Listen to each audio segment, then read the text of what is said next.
A veces el esfuerzo en el trabajo es invisible a los ojos de otros, pero los casi 3.000 profesionales del Instituto Aragonés de Servicios Sociales que se dejan la piel cada día han recibido hoy un sentido homenaje. Juntos, amigos y amigas, construimos el día a día de buena parte de la vida de muchos aragoneses y aragonesas.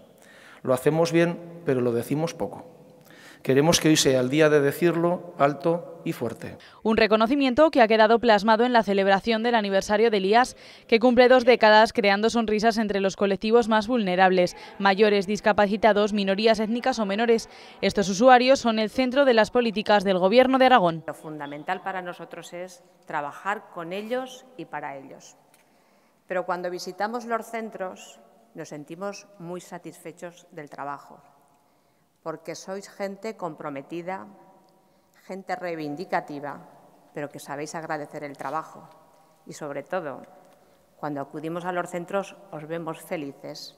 75.000 son los usuarios que cada día acogen los 75 centros del IAS, que cada vez avanzan más rápido hacia la excelencia. 2017 ha sido el año del mayor presupuesto de su historia, pero aún faltan más metas por conseguir.